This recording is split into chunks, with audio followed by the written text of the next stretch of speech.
specific open areas that you're looking for dealers? We've actually got, it's about wide open right now. Okay, so we're looking taking them all. to end up at 150 to 200 dealers. By the end of this year? Or no, by the end of 2020. Okay. I would like to personally be at 100 units at the end of 2019. And we're different. We're aiming, we're looking at, and we're focusing, and we're aiming with a rifle, with a scope, opposed to just shooting with a shotgun. Yeah. Because we don't want to do that. We want to choose our dealers wisely. Quite frankly, our vehicles, $30,000, $39,000, $40,000 on the new models. And when we're paired up with a $2,000 dirt bike, or some of the little 50 AC, CC ATVs and stuff, it's a different sell. So it's a different customer. So we're being a little picky in who we choose, but the opportunity's there for any of the dealer network. And it's interesting because AIM is doing so well today. We've had a lot of visitors, a lot of interest, a lot of dealer inquiries come in. And that's what we're looking for. We're just trying to get our name out there. The product's going to stand on its own. The brand is doing quite well for where we're at.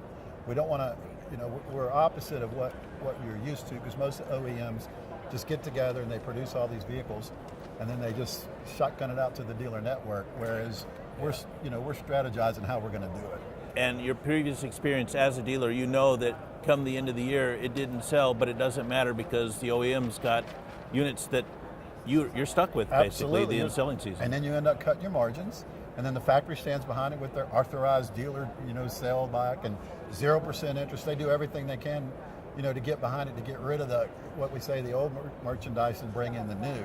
Where we're not going to do that at Vanderhall. We are actually calendar to calendar, so you're not going to see a 2019 model in our stores until, guess what? 2019. General Motors, Ford, and all them, and I've been there since the early 80s. I've watched it every year at September. It's that time for the new models to come out. So what happens? Incentives go up. They spend all this money on getting rid of the previous year model instead of just working it through the year, and then the new stuff come out.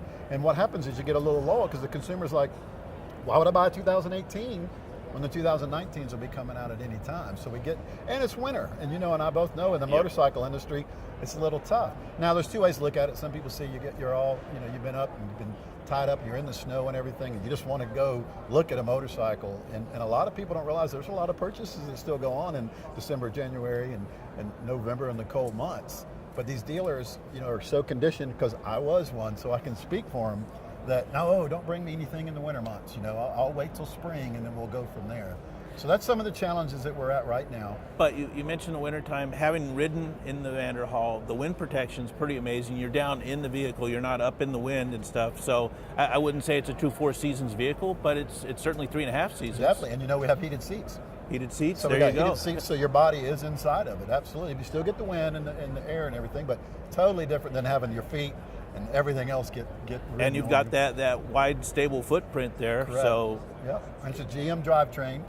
People are like, well, tell me about it. Are we going to have issues and that stuff? But it's a General Motors power plant, General Motors transmission. We don't change out the wiring harnesses or anything, so it's pretty bulletproof. I mean, GM's only made 1 million of these motors, and it is turbocharged. It is turbocharged. So speaking of the turbocharger, an embarrassing moment that both Jeff and I personally experienced. Yes. Fess up to it. Oh no, same thing that you dealt with. The first time I got in one, I go down the street and gave it a little gas, and then I heard this back, and I'm going, uh-oh, let me pull over. And I think you had the similar situation. Same. When it's the blowback from the turbocharge. At the open cockpit, you're so close to the action, you hear everything. It is the experience of being on a motorcycle, but having not driven a turbocharged vehicle in years, and hearing that noise, it was really disconcerting. Afterwards, it was really cool, and then it was every opportunity I could to hammer the gas, get off, and hear the pop-off valve go. That's exactly what I did. Same thing. I would go back and forth, and people around me thought I might have had too much to drink, because I would speed up and go back just to hear that noise. Now, it's an interesting ride. It is. You can feel the road as well as you can with a motorcycle. It's front-wheel drive, which is different than the other ones. I mean, you can go out in the parking lot now and watch them do all these burnouts and turns and do all that, where we don't. We have ABS. So I mean, it's really done right and done well, and it's eye-appealing like there's no business. I mean, when I ride one of those, I feel like I'm all of a sudden some good-looking guy riding down the road, because all eyes are on you, until they look inside and then go, I like the vehicle.